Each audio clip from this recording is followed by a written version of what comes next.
सलग 5-10 नाही 11 वर्ष गल्लीपासून दिल्लीपर्यंत सलग 11 वर्ष त्यांचं सरकार आहे.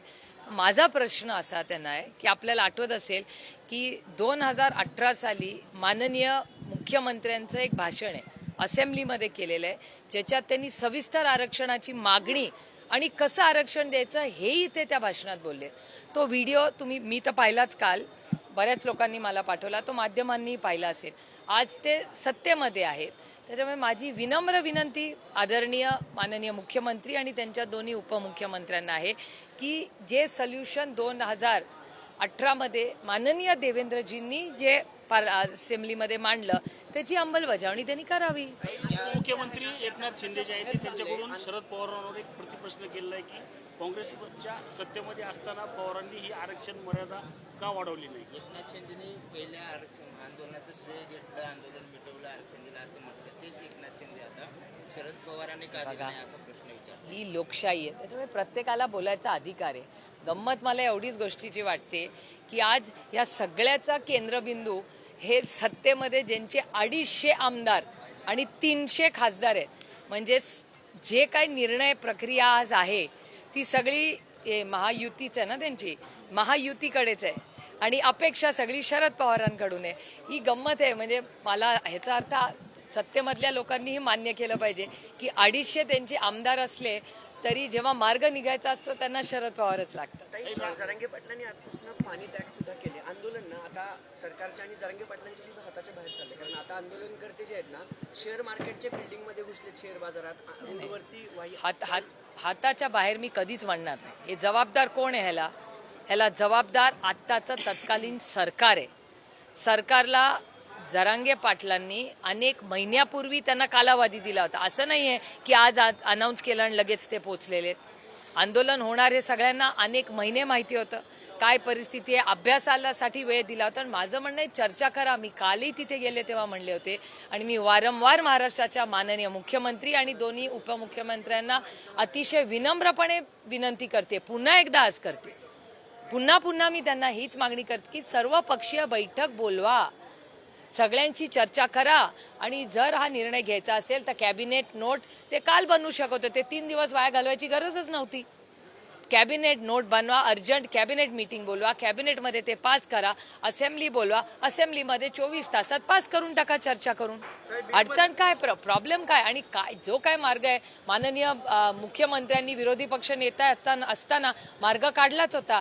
त्यांची काय लाईन होती, when there is a will, मी त्यांना कोट करते, माझा कोट नाही. When there is a will there is a way, when there is no way there is report आणि काय एक अँड कमिटी. हे मी नाही बोललेले, हे माननीय मुख्यमंत्री जेव्हा विरोधी पक्ष नेते होते तेव्हा तुमच्याच काल चॅनलवरही दाखवलेली बातमी आहे. त्याच्यामुळे माझी विनम्रपणे माननीय मुख्यमंत्र्यांना विनंती आहे की तुम्ही विरोधी पक्ष नेता असताना तुमच्याकडे मार्ग होता असं तुम्ही म्हणत होता, त्याची अंमलबजावणी लोकांनी, महाराष्ट्राच्या मायबाप जनतेने एवढा विश्वास तुमच्यावर दाखवलेला आहे. 250 आमदार तुमचे आहेत, 300 खासदार तुमचे आहेत, तुम्ही walk the talk. Yogesh Kadam जे गृहराज्यमंत्री आहेत ना, त्यांनी आता एक विधान केले की ज्यांनी आंदोलनाला रसद पुरवली आहे त्या सगळ्यांची यादी गृह खात्याकडे आहे. ही तातडीने त्यांनी सांगितली पाहिजे. गृहराज्यमंत्री हो अर्थातच लिस्ट आहे तर दाखवा चॅनलला, मलाही कळू दे. मला प्रत्येक मराठी माणसाला, भारतीय माणसाला इच्छा आहे ना की बाबा कोण रसद पुरवते, कळू दे ना देशाला. दूध का दूध और पाणी का पाणी एक.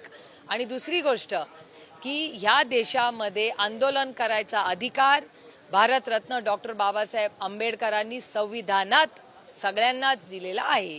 बीडमध्ये एका तरुणाने आत्महत्या केली मराठा आरक्षण. हो त्याला जबाबदार हे तत्कालीन सरकार आहे. सामाजिक तेढ निर्माण करतायत असे आरोप देवेंद्र फडणवीसांवर होत आहेत. मात्र ते म्हणतायत सामाजिक तेढ निर्माण करून आमच्या तत्वात बसत नाही, राजकारण सुरू. यालाच धरून आणखीन एक प्रश्न. म्हणूनच ऑल पार्टी मीटिंग बोलवा ना. मग किती दिवस झाले, 1 आठवड्यापूर्वी सगळ्यांनाच माहिती होतं हे येणार आहेत सगळे मुंबईला. हे वादळ येणार होते सगळ्यांना माहिती होतं ना. मग माहिती असताना मग जर त्यांना राजकारण करायचं नव्हतं, जर त्यांना कुणाची गैरसोय करायची नव्हती तर मग त्यांनी ऑल पार्टी मीटिंग, असेंब्ली, मी तुम्हाला प्रोसेस सांगते, तातडीने कॅबिनेट बोलवा, कॅबिनेट नोट तयार करा, कॅबिनेटमध्ये पास करा, त्याच्यानंतर असेंब्ली बोलवा, तातडीने असेंब्लीमध्ये पास करा, अंमलबजावणी करा. आणि जर कॉन्स्टिट्यूशनल अमेंडमेंट करायचं असेल तर दिल्लीला पाठवा. 7-8 तारखेला सगळे 8-9 तारखेला बीजेपीचे सकट सगळे खासदार दिल्लीत आहेत. कॉन्स्टिट्यूशन अमेंडमेंट करायचं आहे तर स्पेशल सेशन बोलवा. महिला आरक्षणासाठी बोलवलं आम्ही, गेला ना सरकारने करावं तसं तातडीने. राज्यमंत्री पंकज भोईर म्हणतात पवार सत्तेत असताना मराठा समाजासाठी काय केलं. त्यांना मी पत्र पाठवीन त्याचं.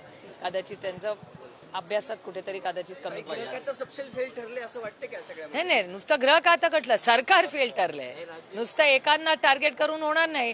जेव्हा बघा लाल दिवा, प्रायव्हेट प्लेन, हेलिकॉप्टर, या सगळ्या सोयी, इंस्टाग्रामवरचे त्यांचे फिल्म्स, हे सगळे काय फक्त फोटोसाठी नसतात. जबाबदारी जेव्हा घ्यायची असेल सरसकट सगळ्या सरकारची जबाबदारी आहे.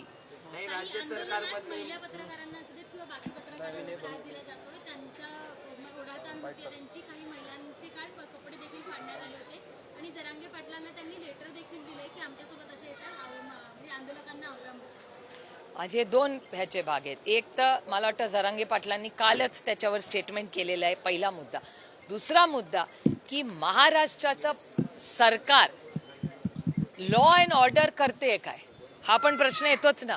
म्हणजे मग सुरक्षितता द्यायला महाराष्ट्र सरकार कमी पडतंय का, हे मान्य केलं पाहिजे. मग हे सरकार हटवा. जर सरकारला चालवता येत नसेल आणि लोकांना सुरक्षित ठेवत नसेल, आमच्या महिलांना जर हे सरकार प्रोटेक्शन देऊ शकत नसेल, तर मग सरकार काय करते, पोलीस यंत्रणा काय करते.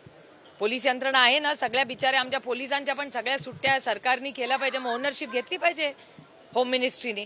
होम मिनिस्ट्री काय करते, त्यांचा इंटेलिजन्स काय करते. इंटेलिजन्स फेलियर आहे या सरकारचा. मग या सरकारने राजीनामा द्यावा झेपत नसेल तर.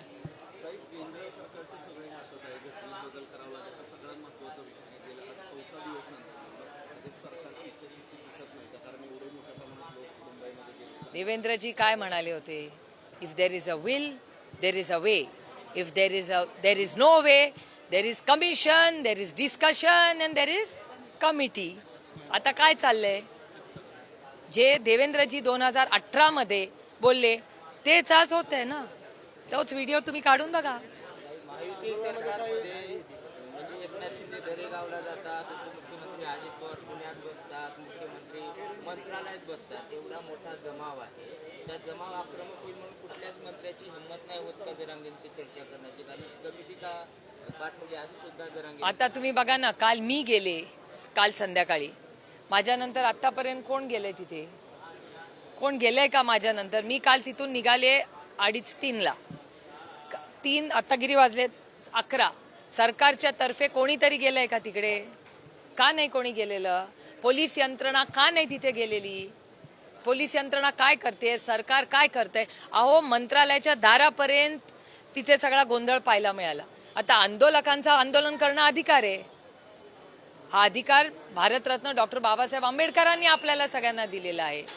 पण मग त्यांची सोय काय, तिथे बाथरूमचा रस्ता तुम्ही बघितला काल. तुम्हाला तुमच्या जे जिथे रिपोर्टिंग करतायत त्यांना विचारा, अतिशय घाणेरडा अस्वच्छ रस्ता आहे. मग बीएमसीला मी शेवटी काल विनंती केली. मी बीएमसी कमिशनरांना काल फोन करून विनंती केली. ते स्वतः जातीने लक्ष घालतायत. मी बीएमसी कमिशनरचे जाहीर मनपूर्वक आभार मानते की सरकार ऐकलं नसेल तरी काही अधिकारी अजून संवेदनशील आहेत महाराष्ट्र सरकारमध्ये. हे आपलं भाग्य, हे खरंच आपलं भाग्य की ते लक्ष घालतायत या विषयांमध्ये, कारण का सरकार काहीच करत नाहीये. अहो मग चर्चेला बसा ना.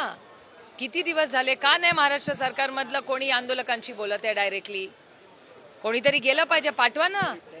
एक जण पाठवत नाहीये कोणी. महाराष्ट्र सरकारमधला एक तरी व्यक्ती गेलाय का त्यांच्याशी बोलायला.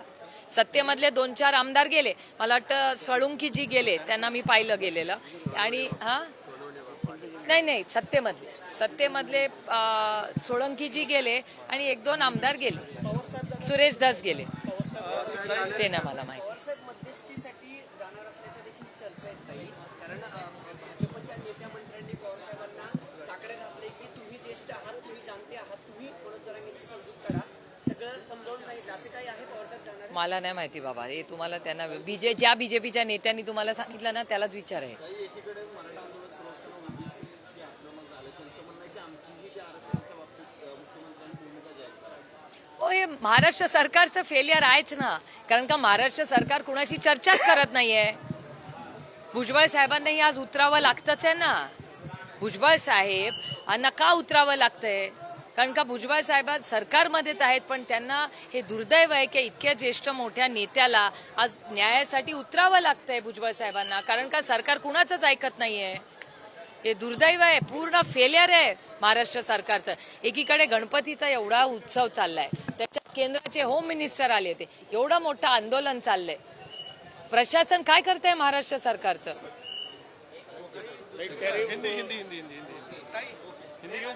एक मिनिट मराठी विचार SCO समिट बेसिकली.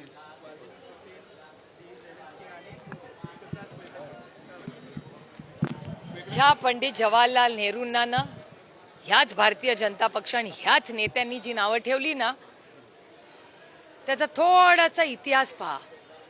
जेव्हा पंडित जवाहरलाल नेहरू या देशाचे प्रधानमंत्री होते तेव्हा आपलं रशियाची नातं, तेव्हा USSR होतं, तुमचा जन्मही झाला नसेल तेव्हा, USSR होतं त्यावेळेस, आणि आपलं चायना आठवतं, चायनाचं आणि आपलं नातं हे तुमच्या जन्माच्या आधीच्या गोष्टी आहेत. पण भारताचं, चायनाचं आणि USSR तेव्हाचं, आत्ता रशिया, मी लहान होता, जन्माला आले पण नव्हता, तेव्हाच्या जुन्या गोष्टी सांगते. त्यावेळी सगळं जे